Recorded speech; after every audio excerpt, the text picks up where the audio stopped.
ನಿಮ್ಮೆಲ್ಲರ ದಿನ ನಗುವಿಂದ ಸ್ಟಾರ್ಟ್ ಆಗಿ ನಗುವಿಂದ ಎಂಡ್ ಆಗಲಿ. ವಿಡಿಯೋ ನೋಡುತ್ತಿರುವ ಎಲ್ಲ ನನ್ನ ವ್ಯೂವರ್ಸ್ಗೂ ನಮಸ್ಕಾರಗಳು. ಎಲ್ಲರಿಗೂ ನಾಗರ ಪಂಚಮಿ ಹಬ್ಬದ ಶುಭಾಶಯಗಳು. ನಾನು ನಾಗವೇಣಿ ರಾಜ್. ಇವತ್ತು ನಾನು ಒಂದು ಹಳೆಯ ಕಾಲದ ತಿಂಡಿ ಕೊಬ್ಬರಿ ಕಡ್ಡಿ ಮಾಡ್ತಾಯಿದ್ದೆ. ನಾನು ಇಲ್ಲಿ ಕಾಯನ್ನು ಯೂಸ್ ಮಾಡಿ, ತೆಂಗಿನಕಾಯಿ ಕೊಬ್ಬರಿ ಯೂಸ್ ಮಾಡಿ ಇಲ್ಲಿ ನಾನು ಅದು ಕಡ್ಡಿ ಮಾಡ್ತಾ ಇರೋದು. ಅದಕ್ಕೆ ಇದನ್ನು ಕೊಬ್ಬರಿ ಕಡ್ಡಿ ಅಂತಂದು ಹೇಳಿ ನಾವು ಹೇಳ್ತೇವೆ. ಮತ್ತು ಹಳೆಯ ಕಾಲದ ಭಾಳ ಚೆನ್ನಾಗಿರ್ತೈತಿ. ಬೇರೆಯವರಿಗೆಲ್ಲ ಪಾಪ ಹೇಗೆ ಮಾಡೋದು ಅಂತ ಗೊತ್ತಿರಲ್ಲ. ಈಗ ಪಂಚಮಿ ಹಬ್ಬ ಆಗಿರೋದ್ರಿಂದ ಮತ್ತು ಚಕ್ಲಿ ಎಲ್ಲ ಮಾಡ್ತಾರೆ, ಅದಕ್ಕಿಂತಲೇ ಈಜಿಯೆಸ್ಟ್ ಇದು ಮಾಡ್ಕೊಂಬಿಡೋದು ಅಂತಂದೇಳಿ ನಾನು ತೋರಿಸ್ತಾ ಇದ್ದೀನಿ. ಇಲ್ಲಿ ನಾನು ಅದು ಒಂದು ಬಟ್ಲ ಕಾಯಿನ ನಾನು ಇಲ್ಲಿ ಅದನ್ನು ಸಣ್ಣಗೆ ಪೀಸ್ ಮಾಡ್ಕೊಂಬಿಟ್ಟು ನಾನು ಇಲ್ಲಿ ಒಂದು ಮಿಕ್ಸಿ ಜಾರಿಗೆ ಹಾಕ್ಕೊಂಡೆ. ಹಾಗೆ ಹಸಿಮೆಣ್ಸಿನ್ಕಾಯಿನ ಒಂದು 7-8 ಹಸಿಮೆಣ್ಸಿನ್ಕಾಯಿ ತುಂಬ ಖಾರವಾಗಿದ್ದಾವೆ ಅಂತಂದು ಹೇಳಿ ನಾನು ಇದು ಮುರಿದು ಹಾಕೋತಾ ಇದ್ದೀನಿ. ಹಾಗೆ ಮತ್ತು ನಾನು ಇಲ್ಲಿ ಬೆಳ್ಳುಳ್ಳಿ ಮತ್ತು ಕರಿಬೇವನ್ನ ಜಾಸ್ತಿ ಹಾಕ್ಕೊಂಡಿದ್ದೀನಿ. ತುಂಬ ಕಂಪು ಬರ್ತವೆ, ಭಾಳ ಚೆನ್ನಾಗಿರ್ತವೆ, ಘಮ ಘಮ ಅಂತವೆ ಅಂತಂದು ಹೇಳಿಬಿಟ್ಟು. ಇಲ್ಲಿ ಮೆಣಸಿನ್ಕಾಯಿ ಮತ್ತು ನೀವು ಖಾರಕ್ಕನುಸಾರವಾಗಿ ಹಾಕೋಬೋದು.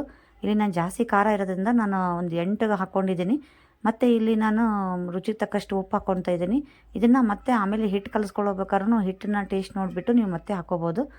ನಾನು ಇಲ್ಲಿ ಸ್ವಲ್ಪ ರುಬ್ಬಬೇಕಾದ್ರೂ ಹಾಕ್ಕೊಂಡಿದ್ದೀನಿ, ಚೆನ್ನಾಗಿರುತ್ತದೆ ಇದು, ಬೇಗ ರುಬ್ತತಿ ಅಂತಂದೇಳಿ. ಹಾಗೆ ಇಲ್ಲಿ ಒಂದು 2 ಟೇಬಲ್ ಸ್ಪೂನು ನಾನು ಜೀರಿಗೆ ಹಾಕ್ಕೊಂಡಿದ್ದೀನಿ. ಇದೆಲ್ಲ ಹಾಕ್ಕೊಂಡ್ಬಿಟ್ಟು ಇದನ್ನು ನಾವು ಕೊಬ್ಬರಿ ಚಟ್ನಿ ಏನು ಮಾಡ್ತೇವಲ್ಲ ಅದಕ್ಕೆ ಬೇಕಾಗಿರೋ ಸಾಮಗ್ರಿಗಳನ್ನೇ ಇದಕ್ಕೂ ಬೇಕಾಗೋದು. ಇಲ್ಲಿ ಇದಕ್ಕೆ ಕೊತ್ತಂಬರಿ ಮಾತ್ರ ಹಾಕಬಾರ್ದು, ಕೊತ್ತಂಬರಿ ಹಾಕಿದರೆ ಮಿದು ಬರ್ತವೆ. ಇದನ್ನು ನಾನು ಮಿಕ್ಸಿಗೆ ಹಾಕ್ಕೊಂಡು ಇದನ್ನು ಪೇಸ್ಟ್ ಮಾಡ್ಕೊಂಬರ್ತೀನಿ. ನೋಡಿರಿ, ಇದನ್ನು ಸ್ವಲ್ಪ ಎಷ್ಟು ಬೇಕಾಗುತ್ತೋ ಅಷ್ಟೇ ನೀರು ಹಾಕ್ಕೊಂಡು ಮಾಡ್ಕೊಳ್ರಿ. ಭಾಳ ನೀರು ಹಾಕೋದ್ರಿಂದ ನೀವು ಆಮೇಲೆ ಹಿಟ್ಟು ಭಾಳ ಬೇಕಾಗುತ್ತೆ. ಇಲ್ಲಿ ನಾನು ತೆಂಗಿನಕಾಯಿ ಸಣ್ಣದಿರೋದ್ರಿಂದ ನಾನು ಸುಮ್ಮನೆ ಇದು ಇಷ್ಟೇ ನಾನು ಮಾಡ್ತಾ ಇರೋದ್ರಿಂದ ನಿಮಗೆ ತೋರಿಸೋ ಸಂಬಂಧ ಮಾಡ್ತಾಯಿದ್ದೀನಿ. ನಾನು ಜಾಸ್ತಿ ಮಾಡ್ತಾ ಇಲ್ಲ. ಇದು ಎಷ್ಟು ಬೇಕಾಗುತ್ತೋ ಅಷ್ಟೇ ನೀರು ಹಾಕ್ಕೊಂಡು ನೀವು ಮಿಕ್ಸಿ ಮಾಡ್ಕೊಳ್ಳೋದ್ರಿಂದ ಹಿಟ್ಟು ಕೂಡ ಎಷ್ಟು ಬೇಕಷ್ಟೇ ಹಾಕ್ಕೋಬೋದು. ಇಲ್ಲಿ ನಾನು ಅಕ್ಕಿ ಹಿಟ್ಟನ್ನ ತೊಗೊಂಡಿದ್ದೀನಿ. ಅಕ್ಕಿ ಹಿಟ್ಟೇ ಇದಕ್ಕೆ ಮೇನ್ ಇಂಗ್ರೀಡಿಯೆಂಟು. ಈ ಅಕ್ಕಿ ಹಿಟ್ಟಿಗೆ ನಾನು ಇಷ್ಟು ಅಕ್ಕಿ ಹಿಟ್ಟು ತೊಗೊಂಡಿದ್ದೀನಲ್ಲ, ಈ ಅಕ್ಕಿ ಹಿಟ್ಟಿಗೆ ಸ್ವಲ್ಪ ನಾನು ಪುಟಾಣಿ ಹಿಟ್ಟು ತೊಗೋತಾ ಇದ್ದೀನಿ. ನಾನು ಅಂದರೆ ಬೆಳಗಡ್ಲೆ ಅಂತವಲ್ಲ, ಆ ಹಿಟ್ಟನ್ನು ತೊಗೋತಾ ಇದ್ದೀನಿ. ನಾನು ನೋಡಿ ತೋರಿಸ್ತಿದ್ದೀನಿ ನಿಮಗೆ ಪ್ರಮಾಣನ. ನಾನು ಒಂದು ಅಂದಾಜು ಮೇಲೆ ತೋರಿಸ್ತಿದ್ದೀನಿ, ಸ್ವಲ್ಪ ಅಷ್ಟೇ. ನೀವು ಒಂದು 2 ದೊಡ್ಡ ಬಟ್ಲು ಇಲ್ಲಿ ಅಕ್ಕಿ ಹಿಟ್ಟು ತೊಗೊಂಡ್ರೆ ಒಂದು ಚಿಕ್ಕ ಬಟ್ಟಲಲ್ಲಿ 1 ಬಟ್ಲು ಪುಟಾಣಿ ಹಿಟ್ಟು ಹಾಕ್ಕೊಂಡ್ರೆ ಸಾಕು. ಇದಕ್ಕೆ ಹಗುರ ಆಗ್ತವೆ ಅಂತಾರಲ್ಲ, ಅಂದರೆ ಕ್ರಿಸ್ಪಿಯಾಗಿ ಚೆನ್ನಾಗಿ ಬಾಯಲ್ಲಿಟ್ಟರೆ ಕರಗೋ ಹಾಗೆ ಬರ್ತವೆ. ಇದನ್ನು ಚೆನ್ನಾಗಿ ಡ್ರೈ ಮಿಕ್ಸ್ ಮಾಡ್ಕೊಳ್ಳೋಣ. ಇವಾಗ ಅಕ್ಕಿ ಹಿಟ್ಟು ಅಕ್ಕಿನ ತೊಳೆದ್ಬಿಟ್ಟು ನೆಳ್ಳಿಗೆ ಒಣಗಿಸಿ ಹಿಟ್ಟು ಹಾಕ್ಸಿದ್ರೂ ಬರುತ್ತೆ. ಹಾಗೆ ನೀವು ಡೈರೆಕ್ಟ್ ಅಕ್ಕಿಗೆ ಹಾಕಿಸ್ಬಿಟ್ಟು ಮಿಲ್ಲಿಗೆ ಹಾಕ್ಸಿದ್ರೂ ಆ ಹಿಟ್ಟೂ ಬರುತ್ತೆ. ನಾನಿಲ್ಲಿ ಆ್ಯಕ್ಚುಲಿ ನೀರಲ್ಲಿ ನೆನೆ ಇಟ್ಟು ತೊಳೆದ್ಬಿಟ್ಟು ನೆಳ್ಳಲ್ಲಿ ಒಣಾಕಿ ಹಾಕ್ಸಿರೋ ಹಿಟ್ಟು, ಅದಕ್ಕೆ ಕಲರ್ ಸಿಕ್ಕಾಬಿಟ್ಟೆ ಚೆನ್ನಾಗಿ ವೈಟಾಗಿ ಬಂದಿದೆ ಇದು. ಮತ್ತು ಇಲ್ಲಿ ನಾವು ಇದನ್ನೆಲ್ಲ ಡ್ರೈ ಮಿಕ್ಸ್ ಆದಮೇಲೆ ಇಲ್ಲಿ ಆ್ಯಕ್ಚುಲಿ ಬೆಣ್ಣೆ ಇದ್ದರೆ ಬೆಣ್ಣೆ ಹಾಕ್ಕೊಂಡ್ರೆ ಭಾಳ ಚೆನ್ನಾಗಿ ಬರ್ತವೆ. ಇವೆಲ್ಲ ಟೇಸ್ಟ್ ಅನ್ನಿಸ್ತವೆ, ಕುರು ಅಂತಂದು ಹೇಳಿ ಭಾಳ ಕ್ರಿಸ್ಪಿಯಾಗಿ ಬರ್ತವೆ. ಇಲ್ಲಿ ನಾನು ಬೆಣ್ಣೆ ಇಲ್ಲ, ನಾನು ಎಣ್ಣೆನ ಕಾಸ್ಕೊಂಡ್ಬಿಟ್ಟು ನಾನು ಎಣ್ಣೆನ ಇಲ್ಲೊಂದು 2 ಸ್ಪೂನ್ ಎಣ್ಣೆ ಹಾಕೋತಾ ಇದ್ದೀನಿ. ನಾವು ಈಗ ಪಂಚಮಿ ಹಬ್ಬಕ್ಕೆ ಚಕ್ಲಿ ಮಾಡೋಕ್ಕೆ ಹೋಗಿ ಚಕ್ಲಿ ಹದ ಕೆಡ್ತು, ಚಕ್ಲಿ ಮೆತ್ತಗಾದವು, ಸಾಫ್ಟ್ ಆದವು ಅನ್ನೋಕ್ಕಿಂತನೂ ಇದು ತುಂಬ ಬೆಟರ್. ಏನು ಆಮೇಲೆ ಅಕ್ಕಿಗೆ ಅದು ಚಕ್ಲಿಗೆ ಅಕ್ಕಿ ಹಿಟ್ಟದ್ದು ಕರೆಕ್ಟಾಗಿ ಹದ ಮಾಡಿಸ್ಬೇಕು, ಅದೆಲ್ಲ ಪ್ರಮೇಯನ ಇಲ್ಲ. ಇಲ್ಲಿ ನಾವು ಈ ಥರ ಅಕ್ಕಿ ಹಿಟ್ಟು ಮನೇಲೇ ಇದ್ರೆ ನಾವು ಒಂದು ಕಾಯಿ ಇದ್ಬಿಟ್ರೆ ಹಾಕಿಬಿಡ್ಬೋದು. ಮತ್ತು ಈಗ ಶ್ರಾವಣ ಮಾಸದಾಗ ಏನಪ್ಪ ಅಂತಂದ್ರೆ ತೆಂಗಿನಕಾಯಿ ದೇವರಿಗೆಲ್ಲ ಒಡ್ಸಿರ್ತೀವಿ, ತೆಂಗಿನಕಾಯಿ ಹಾಳಾಗ್ತೈತೆ ಅಂತ ನಮ್ಮ ಹೆಣ್ಮಕ್ಳಿಗೆಲ್ಲ ಒಂದು ದೊಡ್ಡ ಚಿಂತೆ. ಈ ಥರದ್ದು ಇದನ್ನು ಕಾಯಿನೇ ಹಾಕಿ ಈ ಥರ ಕೊಬ್ಬರಿ ಕೆಡಂಗಿಲ್ಲಪ್ಪ ಅಂತಂದ್ರೆ ಈ ಥರ ಅಕ್ಕಿ ಹಿಟ್ಟನ್ನು ಮಿಕ್ಸ್ ಮಾಡಿ ಈ ಥರ ಮಾಡೋದ್ರಿಂದ ಮನೇಲಿ ಸ್ನ್ಯಾಕ್ಸು ಆಗುತ್ತೆ, ಮಕ್ಕಳೆಲ್ಲ ಕೈಯಾಗಿ ಹಿಡ್ಕೊಂಡು ಅಡ್ಡಾಡ್ಕೊಂಡು ತಿಂತಾರೆ. ಮತ್ತು ಉಂಡಿ ಜೊತೆಗೆ ಈಗ ಒಂದು ಖಾರ ಟಿಫಿನೂ ಕೂಡ ಪಂಚಮಿ ಹಬ್ಬಕ್ಕೆ ಚೆನ್ನಾಗಿ ಅನಿಸುತ್ತೆ. ನೀವು ಈ ಥರ ಒಂದು ಟ್ರೈ ಮಾಡಿ ನೋಡಿರಿ, ನಿಮಗೆ ಹೌದು ಅನಿಸುತ್ತೆ. ಮತ್ತೇನಂತಂದ್ರೆ ಇದು ನಾವು ಇಲ್ಲಿ ಕಾಯಿ ಹಾಕೋದ್ರಿಂದ, ಕೊಬ್ಬರಿ ಹಾಕೋದ್ರಿಂದ ಇಲ್ಲಿ ಎಣ್ಣೆನೂ ಕೂಡ ಕಡಿಮೆ ಹಿಡಿತೈತಿ. ಕರಿಬೇಕಾದ್ರೆ ಜಾಸ್ತಿನೂ ಹಿಡಿಯಲ್ಲ ಇದು ಎಣ್ಣೆನ, ಆಯಿಲ್ ಅನ್ಸಂಗಿಲ್ಲ ಇವು. ಇದು ನಾನು ಮಿಕ್ಸಿ ಮಾಡ್ಕೊಂಡಿದ್ನಲ್ಲ ಕೊಬ್ಬರಿದು ಚಟ್ನಿನ ಅನ್ಬೋದು. ಇದನ್ನು ಚಟ್ನಿಗೆ ಏನು ಹಾಕ್ತವೆ ಅದೆಲ್ಲ ಹಾಕ್ಕೊಂಡ್ಬಿಟ್ಟು ಮಾಡಿದ್ದಲ್ಲ. ಇದನ್ನು ಇದು ಹಿಟ್ಟಿರೋ ಪಾತ್ರೆಗೆಲ್ಲ ಹಾಕ್ಕೊಂಡ್ಬಿಟ್ಟು ಇದನ್ನು ಚೆನ್ನಾಗಿ ಮಿಕ್ಸ್ ಮಾಡ್ಕೊತೀನಿ. ಇಲ್ಲಿ ಮೊದಲು ಹಾಗೆ ಎಷ್ಟು ಬೇಕೋ ಅಷ್ಟನ್ನು ನೀವು ಫಸ್ಟು ಮಿಕ್ಸ್ ಮಾಡ್ಕೊಳ್ರಿ ಚೆನ್ನಾಗಿ. ಇಲ್ಲಿ ನಾನು ಹಿಟ್ಟನ್ನ ಸ್ವಲ್ಪ ಜಾಸ್ತಿನ ಹಾಕ್ಕೊಂಡೆ. ಕಾಯಿ ದೊಡ್ಡದಿದ್ದು ಈ ಕೊಬ್ಬರಿ ಚಟ್ನಿ ಪ್ರಮಾಣನೂ ಜಾಸ್ತಿ ಇತ್ತು ಅಂತಂದರೆ ನೀವು ಹೆದರಬೇಕಾಗಿಲ್ಲ. ನೀವು ಹಿಟ್ಟನ್ನು ಮತ್ತೆ ಸೇರಿಸ್ಕೋಬೋದು. ಇದಕ್ಕೆ ನೀವು ಒಂದು ಸ್ವಲ್ಪ ಪುಟಾಣಿ ಹಿಟ್ಟು, ಸ್ವಲ್ಪ ಅಕ್ಕಿ ಹಿಟ್ಟನ್ನು ಮತ್ತೆ ಮಿಕ್ಸ್ ಮಾಡಿಕೊಂಡು ಕಲಿಸ್ಕೋಬೋದು. ಇದು ನೀರು ಸೇರಿಸ್ದಂಗೆ ಹಾಗೆ ಅದರಲ್ಲೇ ಮಾಡಿದ್ರೂ ಕೂಡ ಅದೇ ಕೊಬ್ಬರಿ ಚಟ್ನಿಯಲ್ಲಿನ ಅಷ್ಟೇ ಎಷ್ಟು ಬೇಕಾಗತ್ತೆ ನೋಡಿ ಹಿಟ್ಟು ಅಷ್ಟೇ ಕಲಿಸ್ಕೊಂಡ್ರೂ ಕೂಡ ತುಂಬ ಚೆನ್ನಾಗಿ ಅನಿಸುತ್ತೆ. ಮತ್ತು ಇದು ಮರೆತು ಹೋಗೋ ರೆಸಿಪಿನೂ ಅಲ್ಲ. ಯಾಕೆಂತಂದರೆ ಕೊಬ್ಬರಿ ಚಟ್ನಿ ಉಳಿದ್ರೂ ಕೂಡ ಕೊಬ್ಬರಿ ಚಟ್ನಿ ಜಾಸ್ತಿ ಮಾಡಿದ್ರೆ ಅಥವಾ ಕೊಬ್ಬರಿ ಚಟ್ನಿಗೆ ಏನೇನು ಹಾಕ್ತೇವೆ ಅನ್ನೋದನ್ನು ನೆನಪಿಟ್ಕೊಂಡ್ರೆ ಮೇನ್ ಅದೇ ಇಂಗ್ರೀಡಿಯೆಂಟ್ ಎಲ್ಲ ಸೇಮ್. ಅಕ್ಕಿ ಹಿಟ್ಟಿಗೆ ಒಂದು ಮಿಕ್ಸ್ ಮಾಡಿಬಿಟ್ರೆ ಇದು ಕೊಬ್ಬರಿ ಕಡ್ಡಿ ರೆಡಿ ನೋಡಿರಿ. ಇದು ಕಡ್ಡಿ ಗತಿ ಹೊಸದ್ರಿಂದ ಇದನ್ನು ಕಡ್ಡಿನ ಅಂತಂತೀವಿ ನಾವು. ನಾನಿಲ್ಲಿ ಮಿಕ್ಸಿ ಜಾರಿಗೆ ಹತ್ತಿರೋದನ್ನು ಕೂಡ ನೀರು ಹಾಕ್ಕೊಂಡ್ಬಿಟ್ಟು ಹಾಗೆ ಸ್ವಲ್ಪ ತೊಳೆದುಬಿಟ್ಟು ಅದನ್ನು ಕೂಡ ಹಾಕ್ಕೊಂಡು ನಾನಿಲ್ಲಿ ಮಿಕ್ಸ್ ಮಾಡಿಕೊಂಡೆ. ಇವಾಗ ನಿಮಗೆ ಇಲ್ಲಿ ನೋಡಿರಿ ನಾನು ಇಷ್ಟು ಹದಕ್ಕೆ ಬಂದಿದೆ. ಸ್ವಲ್ಪ ನೀರು ಹಾಕ್ಕೊಂಡು ಇವಾಗ ಮಿಕ್ಸ್ ಮಾಡ್ಕೊಳ್ರಿ. ಗಟ್ಟಿ ಇರಬೇಕು. ಚಪಾತಿ ಮಾಡ್ತೀವಲ್ಲ, ಚಪಾತಿ ಹಿಟ್ಟಿನ ಅದಕ್ಕೆ ಇದ್ದರೆ ಆಯ್ತು. ಇದು ಸುಮ್ಮನೆ ಈ ಹದಕ್ಕೆ ಬಂದ ಮೇಲೆ ಇದನ್ನು ಸುಮ್ಮನೆ ಮಿಕ್ಸ್ ಮಾಡಬಾರ್ದು. ಏನಪ್ಪ ಅಂತಂದ್ರೆ ಅಂಗೈ ಹಚ್ಚಿ ಇದನ್ನು ಒಂದು ಸ್ವಲ್ಪ ನಾದಬೇಕು. ನಾದದಿಂದ ಚೆನ್ನಾಗಿ ಬರ್ತೈತಿ. ಈಗ ಈ ಟೈಮಲ್ಲಿ ನಾವು ಇದನ್ನು ಟೇಸ್ಟ್ ನೋಡೋಣ ಹಿಟ್ಟಿಂದ ಉಪ್ಪು ಮತ್ತು ಖಾರನ. ನನಗಿಲ್ಲಿ ಉಪ್ಪು ಸ್ವಲ್ಪ ಕಡಿಮೆ ಅನಿಸ್ತು, ಖಾರನೂ ಕಡಿಮೆ ಅನಿಸ್ತು. ನಾನು ಮೆಣಸಿನ್ಕಾಯಿ ತುಂಬ ಖಾರದ ಅಂತ ಹೆದರ್ಕೊಂಡು ಒಂದು 8 ಮೆಣಸಿನ್ಕಾಯಿ ಹಾಕಿದ್ದೆ, ಆದ್ರೂ ಕಡಿಮೆ ಅನ್ನಿಸ್ತು. ನಾನು ಅದಕ್ಕೆ ಇಲ್ಲಿ ಮತ್ತೆ ರುಚಿಗೆ ತಕ್ಕಷ್ಟು ಮತ್ತು ಟೇಸ್ಟಿಗೆ ಅನುಸಾರವಾಗಿ ಮತ್ತು ಉಪ್ಪು ಮತ್ತು ಇಲ್ಲಿ ನಾನು ಸ್ವಲ್ಪ ಅಚ್ಚ ಖಾರದ ಪುಡಿನೂ ಹಾಕೋತಾ ಇದ್ದೀನಿ. ನೀವು ಬರೀ ಇದನ್ನು ಹಸಿಮೆಣಸಿನ್ಕಾಯಿಂದನೂ ಅಲ್ಲದೇ ಅಚ್ಚ ಖಾರದ ಪುಡಿನೇ ಅಷ್ಟೇ ಹಾಕ್ಕೊಂಡು ಮಾಡ್ಬೋದು.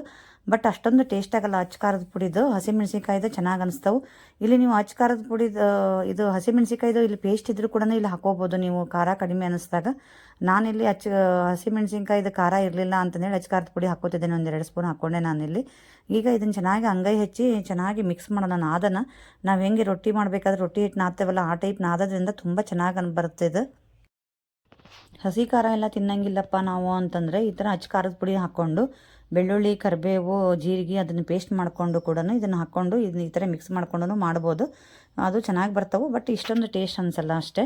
ಈಗ ನಾನು ಇದನ್ನು ನೋಡಲಿ ಚಪಾತಿ ಉಳ್ಳಿಗಿಂತ ಸ್ವಲ್ಪ ದೊಡ್ಡದ ಗಾತ್ರ ತಗೊಂಡು ಇದನ್ನು ಈ ಸ್ವಲ್ಪ ಬಳ್ಳಿ ಮಾಡಲಿಕ್ಕೆ ತೆಗೆದಿಡ್ಕೋತೀನಿ ನಾನು. ಇದನ್ನು ನೆನಿಬೇಕು ಅಂತ ಇಲ್ಲ ಹಿಟ್ಟು. ನಾನು ಆದಿರ್ತಾವಲ್ಲ ಹಿಂದ್ಗುಟನೇ ನಾವು ಕಲಸಿದ ತಕ್ಷಣವೇ ಮಾಡಿಬಿಡ್ಬೋದು. ಇಲ್ಲಿ ನಾನು ಬಾಳಿಗೆಗೆ ಮೊದಲೇ ಎಣ್ಣೆ ಹಾಕಿಬಿಟ್ಟು ನಾನು ಕಾಯಕ್ಕೆ ಇಟ್ಕೊಂಡಿದ್ದೇನೆ ಇದನ್ನು. ಈ ಕಡೆ ಇದು ಕಾಯ ಅಷ್ಟೊತ್ತಿಗೆ ನಾವು ಈ ಥರ ಈ ಕಡೆ ಬಳ್ಳಿನ ಹೊಸ್ಕೊಂಡು ಒಂದು 2 ಪ್ಲೇಟ್ ತೊಗೊಂಡು ಚಿಕ್ಕ 2 ಪ್ಲೇಟ್ ತೊಗೊಂಡು 2 ಪ್ಲೇಟ್ ತುಂಬ ಅಷ್ಟೊತ್ತಿಗೆ ಅದು ಎಣ್ಣೆ ಕಾಯೋದಕ್ಕೂ ತುಂಬೋದಕ್ಕೂ ಕರೆಕ್ಟ್ ಆಗುತ್ತೆ. ಮತ್ತು ನಾನು ಇಲ್ಲಿ ನನಗೆ ಹೆಲ್ಪ್ ಮಾಡೋರು ಯಾರೂ ಇಲ್ಲ, ನಾನೇ ಮಾಡ್ಕೋತೀನಿ. ಈ ಮಕ್ಕಳು ಈ ಕಡೆ ಎಲ್ಲ ಮಾಡ್ತಿರ್ತಾರೆ. ಈ ಥರದ್ದು ತೋರಿಸ್ಬಿಟ್ರೆ ನಾವು ಈ ಥರದ್ದು ಈ ಸೈಜಲ್ಲಿ ಮಾಡ್ರಿ ನೀವು ಅಂತಂದರೆ ಇಷ್ಟಪಟ್ಟು ಮಾಡ್ತಾರೆ. ಅವ್ರ ಕಡೆ ನೀವು ಹೊಸಕ್ಕೆ ಜಾಸ್ತಿ ಪ್ರಮಾಣದಲ್ಲಿ ಮಾಡೋದಿದ್ರೆ ಅವ್ರ ಕಡೆ ಈ ಥರ ಎಲ್ಲ ಹೊಸಕ್ಕೆ ಕೊಟ್ಬಿಟ್ಟು ನೀವು ಕರಿತಾ ಇರ್ಬೋದು. ನಾನೇ ಆ ಕಡೆ ಎಣ್ಣೆ ಹಿಡ್ಕೊಂಡ್ಬಿಟ್ಟು ಪಕ್ಕಕ್ಕೆ ಬಾಳಿಗೆ ಪಕ್ಕಕ್ಕೆ ಈ ಥರ ಮಣೆ ಹಿಡ್ಕೊಂಡ್ಬಿಟ್ಟು ನಾನು ಈ ಥರ ಮಾಡಿಕೊಂಡು 2 ಪ್ಲೇಟ್ ತುಂಬ ಅಷ್ಟೊತ್ತಿಗೆ ಎಣ್ಣೆ ಕಾಯೋದಕ್ಕೂ ಕರೆಕ್ಟ್ ಆಗುತ್ತೆ. ನೆಕ್ಸ್ಟ್ ಮತ್ತೆ ನಾನು ಬಿಟ್ಟಾಗೆ ಅಲ್ಲೇ ನೋಡ್ಕೋತಾನೆ ನಾನು ಮತ್ತೆ ಮಾಡ್ಕೋತೇನೆ ಒಂದೊಂದು ಪ್ಲೇಟು ಹೀಗೆ. ನೋಡಿರಿ ನೀವು ಈಗ ನಾನು ತೋರಿಸ್ತೀನಿ. ಇದು ಅಯ್ಯಪ್ಪ ಈ ಥರ ಹೊಸದು ಬಿಟ್ಟು ಮಾಡೋದು ಯಾರಪ್ಪ ಅಂತ ಅನಿಸ್ಬೋದು ನಿಮಗೆ. ಬಟ್ ಮಾಡಿ ಅದು ಟೇಸ್ಟು ಆ ರುಚಿಗೆ ಮಾಡಲೇಬೇಕು ಅಂತ ಅನಿಸುತ್ತೆ. ಎಲ್ಲರೂ ಇಷ್ಟಪಟ್ಟು ತಿಂತಾರೆ. ಡಬ್ಬೆ ತೆಗೆಯಂಗಿಲ್ಲ ನಾವು ಮುಚ್ಚಳನ, ಅಷ್ಟು ಘಮ ವಾಸನೆ.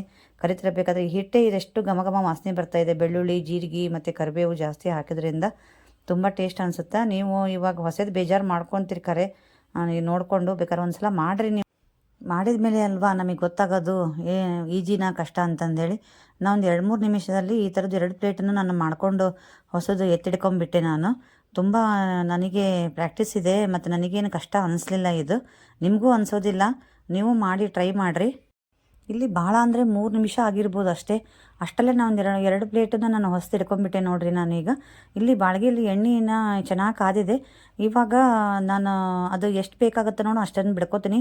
ಈ ಥರ ಕೈಯಲ್ಲೇ ಬಿಡ್ಕೋತೀನಿ. ನಿಮಗೆ ಕೈಲೇ ಬಿಡೋಕೆ ನಿಮಗೆ ಹೆದರಿಕೆ ಆಗುತ್ತಪ್ಪ ಅಂತಂದರೆ ನೀವು ಅದು ಜಾನ್ಸಿ ಸೌಟ್ ಇರುತ್ತಲ್ಲ ಕರೆಯೋದು, ಅದರಲ್ಲಿನೂ ತೆಗೆದುಬಿಟ್ಟು ಅದರಲ್ಲೇ ಹಾಕ್ಕೊಂಬಿಟ್ಟು ಹೀಗೆ ನೀವು ಅದರಿಂದನೂ ಕೂಡ ಕರಿಬೋದು. ಇಲ್ಲಿ ನಮಗೇನು ಎಣ್ಣೆದು ಭಯ ಇಲ್ಲಲ್ಲ, ನಾವು ಈ ಥರನೇ ಹಾಕ್ಕೊಂಡ್ಬಿಡ್ತೀವಿ. ನೆನಪಿರಲಿ ನಿಮಗೆ ಏನಂದರೆ ಎಣ್ಣೆ ಚೆನ್ನಾಗಿ ಕಾಯಬೇಕು.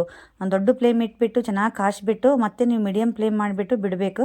ಮತ್ತು ಇದು ಕರೆದ್ರಲ್ಲೇ ತುಂಬ ಹದವಾಗಿ ಕರಿಬೇಕಾಗತ್ತೆ. ಇದು ಚೆನ್ನಾಗಿ ನೋಡಿಕೊಂಡು ನೀವು ಹಸಿ ಎಣ್ಣೆಲಿ ಕರೆದ್ರೂ ಕಷ್ಟ, ಮೆತ್ತಗಾಗಿ ಬಿಡ್ತಾವೆ.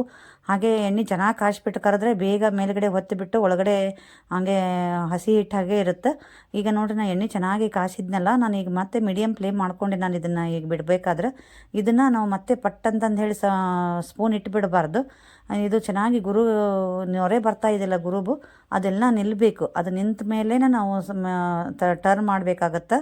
ದೇವ್ರಿಗೆ ಹೊಡ್ಸಿರೋ ಕಾಯಿ ಕೆಡಬಾರ್ದಪ್ಪ. ಏನಾದರೂ ಟಿಫಿನ್ ಬೇಕು, ಹಾಗೆ ಕೊಬ್ಬರಿ ತಿನ್ನೋಣ, ಅಥವಾ ಇದರಲ್ಲಿ ಕೊಬ್ಬರಿ ತಿನ್ನೋದ್ರಿಂದ ಗುಡ್ ಕೊಲೆಸ್ಟ್ರಾಲ್ ಇದೆ. ಈ ಥರದ್ದೊಂದು ಮಾಡ್ಕೊಂಡು ತಿನ್ನೋದ್ರಿಂದ ನಮಗೆ ಈ ತಿಂಡಿ ಏನು ಹಾರ್ಮ್ ಆಗಂಗಿಲ್ಲ ಮತ್ತು ಎಣ್ಣೆನೂ ಜಾಸ್ತಿ ಇಡಲ್ಲ ಅನ್ನೋರಿಗೆಲ್ಲ ಈ ಥರದ್ದೊಂದು ಮಾಡ್ಕೊಂಡು ತಿನ್ಬೋದು ನೋಡಿ ಟಿಫಿನ್. ಬರ್ತಾ ನೋಡಿರಿ ಈ ನೊರೆ ಎಲ್ಲ ಕಡಿಮೆ ಆಗ್ತಾ ಇದೆ. ಈ ನೊರೆ ಕಡಿಮೆ ಆಗ್ತಿದ್ದಂಗೆ ನಾನು ಇವಾಗ ನೋಡಿರಿ ಸ್ಪೂನನ್ನು ತೆಗೆದು ಹಾಗೆ ಸ್ಪ್ರೆಡ್ ಮಾಡ್ಕೋತಾ ಇದ್ದೀನಿ, ಟರ್ನ್ ಮಾಡ್ಕೋತಾ ಇದ್ದೀನಿ. ಇಲ್ಲಿ ಒಂದು ಸ್ವಲ್ಪ ಸೈಡ್ ಬಿದ್ದಿತ್ತಲ್ಲ, ಅದಕ್ಕೆ ನಾನು ಎಣ್ಣೆ ಹಾಕ್ತಾ ಇದ್ದೀನಿ. ಇದು ಮತ್ತು ಜಾಯಿಂಟ್ ಆಗಿರ್ತಾವಲ್ಲ, ಇವು ಒಂದಕ್ಕೊಂದು ಹತ್ಕೊಂಡಿರ್ತಾವಲ್ಲ, ಅದೇನು ತೊಂದರೆ ಇಲ್ಲ. ನೀವು ಹೆದರ್ಕೋಬೇಡ್ರಿ ಇವು ಒಂದಕ್ಕೊಂದು ಹತ್ಕೊಂಡ್ವು ಅಂತ. ಇದು ಎಣ್ಣೆಲಿ ನಾವು ಟರ್ನ್ ಮಾಡ್ತಿದ್ದಂಗೆ ಎಲ್ಲ ಅವೇ ಬಿಟ್ಕೊಳ್ತೇವೆ, ಏನು ಪ್ರಾಬ್ಲಮ್ ಇಲ್ಲ. ಸ್ಪೂನಿಂದ ಸ್ವಲ್ಪ ನೀವು ಅದಕ್ಕೆ ಟಚ್ ಮಾಡೋದ್ರಿಂದನೂ ಕೂಡ ಅವು ಒಂದೊಂದೇ ಜಾಯಿಂಟ್ ಆಗಿದ್ವೆಲ್ಲ ಬಿಡ್ತಾವೆ. ಇದು ಗೋಲ್ಡನ್ ಬ್ರೌನ್ ಆದರೆ ಸಾಕು. ಇವು ಮೇನ್ ಏನಪ್ಪ ಅಂತಂದರೆ ಬ್ರೌನ್ ಕಲರ್ ಚೆನ್ನಾಗಿ ಕಾಣ್ತಾ ಇರ್ತವೆ. ತೆಗೆದಾದ್ಮೇಲೆ ಆರಿದ ಮೇಲೆ ಬೇರೆ ಕಲರ್ ಬಂದುಬಿಟ್ಟು ಹೊತ್ತಿದ ಥರ ಟೇಸ್ಟ್ ಬಂದುಬಿಡ್ತಾವೆ. ನೀವು ಇವಾಗ ಒಂದು ಸ್ವಲ್ಪ ಇದು ಕಾಣಿಸ್ತಿದೆಯಲ್ಲ ಗೋಲ್ಡನ್ ಬ್ರೌನ್, ಇಷ್ಟಕ್ಕೆ ನಾವು ತೆಗೆದುಬಿಟ್ರೆ ಚಲೋ, ಇಲ್ಲ ಅಂತಂದರೆ ಆಮೇಲೆ ಹೊತ್ತಿದ ಟೇಸ್ಟ್ ಬರ್ತೈತಿ. ಇವಾಗ ಇದು ಇನ್ನೊಂದ್ಸಲ ಟರ್ನ್ ಮಾಡಿಕೊಂಡು ನಾವು ಇದನ್ನು ಒಂದೊಂದೇ ನೋಡಿಕೊಂಡು ಯಾವ ಕಡೆ ಫ್ರೈ ಆಗಿರ್ತಾವೆ ಅವ್ನು ತೆಗೆದ್ರೂ ಕೂಡ ಬರುತ್ತೆ. ಇದು ಫುಲ್ ನೊರೆ ಬರೋದನ್ನು ನಿಲ್ಲುತ್ತೆ, ಆವಾಗ ಚೆನ್ನಾಗಿ ಫ್ರೈ ಆಗಿದ್ದಾವೆ ಅಂತ ಗೊತ್ತಾಗುತ್ತೆ. ಪಟ್ಟಂತ ತೆಗೆದು ಬಿಡಬೇಕು ಆ ಟೈಮಲ್ಲಿ.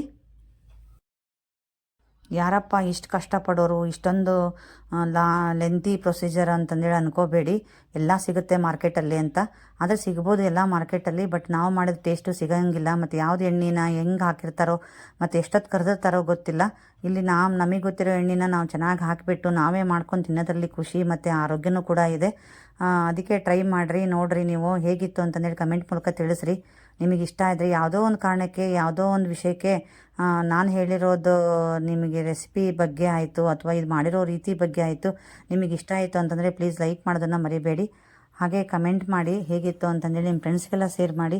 ನನ್ನ ಚಾನಲ್ ಇನ್ನೂ ಸಬ್ಸ್ಕ್ರೈಬ್ ಆಗಿಲ್ಲ ಅಂದರೆ ಪ್ಲೀಸ್ ಸಬ್ಸ್ಕ್ರೈಬ್ ಆಗೋದನ್ನು ಮರಿಬೇಡಿ. ನೆಕ್ಸ್ಟು ಹೀಗೆ ಇದೇ ಥರ ಒಂದೊಂದೇ ನಾನು ಮತ್ತೆ ಮಾಡ್ಕೊಂಡು ಇಟ್ಟಿರ್ತೀನಿ ಹೊಸದು. ಅದನ್ನು ನೆಕ್ಸ್ಟ್ ಹಿಂಗೆ ಒಂದೊಂದೇ ಮತ್ತೆ ಎಣ್ಣೆ ಕಾಸ್ಕೊಂಡು ನೆಕ್ಸ್ಟ್ ಬಿಡ್ತಾ ಹೋಗಬೇಕು. ಈ ಥರ ಬಿಟ್ಟರೆ ಏನು ಭಾಳತ್ತಾಗಲ್ಲ. ಇದು ಒಂದು 6 ಪ್ಲೇಟ್ ಅಥವಾ 8 ಪ್ಲೇಟ್ ಏನೋ ಆಯ್ತು ಅಷ್ಟೇ. ಇದು ತುಂಬ ಈಜಿ. ನಾವು ಬೇರೆ ಬೇರೆ ಕೆಲಸ ಮಾಡ್ಕೋತಾನೂ ಕೂಡ ಇಲ್ಲ ಹೊಸಕೋತಾನೂ ಕೂಡ ಮಾಡ್ಬೋದು. ಇದನ್ನು ಏನು ತೊಂದರೆ ಇಲ್ಲ. ನೋಡಿರಿ ಇಷ್ಟೊಂದು ಮಾಡಿದ್ದೇನೆ ನಾನು. ಇನ್ನೂ ಕರಿತಾ ಇದ್ದೀನಿ ಒಂದು ಬಾಳಿಗೆ ಆ ಕಡೆ. ಇಷ್ಟೊಂದು ನಾವು ಕೊಂಡ್ಬಿಟ್ಟು ತರೋಕ್ಕಾಗತ್ತಾ ತಿನ್ನೋಕ್ಕಾಗತ್ತಾ, ಅಥವಾ ತಂದ್ರೂ ಕೂಡ ನಾವು ಕೊಂಡ್ಬಿಟ್ಟು ತಂದರೂ ಕೂಡ ಇಷ್ಟೊಂದು ರುಚಿಯಾಗಿರಲ್ಲ. ಮತ್ತು ನಾವು ಮಾಡಿರೋ ಖುಷಿ ಬೇರೆ ಇರೋಂಗಿಲ್ಲ. ಹೆಲ್ದಿಯಾಗಿರೋ ಕೊಬ್ಬರಿ ಕಡ್ಡಿ ತಿನ್ನೋಕೆ ರೆಡಿ ಅದ ನೋಡಿರಿ. ಮತ್ತು ಎಷ್ಟು ಹಗುರಾಗಿದ್ದಾವೆ ಅಂದರೆ ನಾನು ಇಲ್ಲಿ ಮುರಿದು ತೋರಿಸ್ತೀನಿ. ಎಷ್ಟು ಚೆನ್ನಾಗಿ ನೋಡ್ರಿ, ಎಷ್ಟು ಹಗುರ ಇದೆ, ಎಷ್ಟು ಕಷ್ಟ ಆಗಂಗಿಲ್ಲ ಕೂಡ. ಮಕ್ಳ ಕೈ ಕೊಟ್ಟರು, ಸಣ್ಣ ಮಕ್ಳ ಕೈ ಕೊಟ್ಟರು ಕೂಡ ಒಂದೊಂದೇ ಕೊಟ್ಟರೆ ಅವರು ಹಿಡ್ಕೊಂಡು ತಿಂತಾರೆ. ಇದು ಉದ್ದುದ್ದಕ್ಕಿರೋದ್ರಿಂದ ಇದನ್ನು ಕಡ್ಡಿ ಅಂತಂದು ಹೇಳ್ತೀವಿ, ಕೊಬ್ಬರಿ ಕಡ್ಡಿ ಅಂತ. ನೀವು ಬೇರೆ ಏನು ಅಂತೀರಿ ಅಂತಂದೇಳಿ ನನಗೆ ಕಮೆಂಟ್ ಮೂಲಕ ತಿಳಿಸ್ರಿ. ನೋಡಿರಿ ಈ ಥರ ಹಳೆ ಟಿಫಿನ್, ಹಳೆ ತಿಂಡಿನ ನಾವು ಮಾಡ್ಕೊಂಡು ತಿನ್ನೋದ್ರಿಂದ ನನಗಂತೂ ತುಂಬ ಖುಷಿ. ನಿಮಗೆಲ್ಲ ನಿಮಗೂ ಖುಷಿಯಾಗಿದ್ದರೆ ನೀವು ಲೈಕ್ ಮಾಡೋದು, ಕಮೆಂಟ್ ಮಾಡೋದ್ರ ಮೂಲಕ ನನಗೂ ಖುಷಿ ಆಗುತ್ತೆ. ಹಾಗೆ ನಾನು ಮತ್ತೆ ಹೊಸ ರೆಸಿಪಿಯೊಂದಿಗೆ ಮತ್ತೆ ನಿಮ್ಮ ಮುಂದೆ ಬರ್ತೀನಿ. ಹೊಸ ರೆಸಿಪಿ ತೊಗೊಂಡು ಬರ್ತೀನಿ ನಿಮ್ಮ ಮುಂದೆ. ಅಲ್ಲಿವರೆಗೂ ಎಲ್ಲರಿಗೂ ಶರಣಾರ್ಥಿ.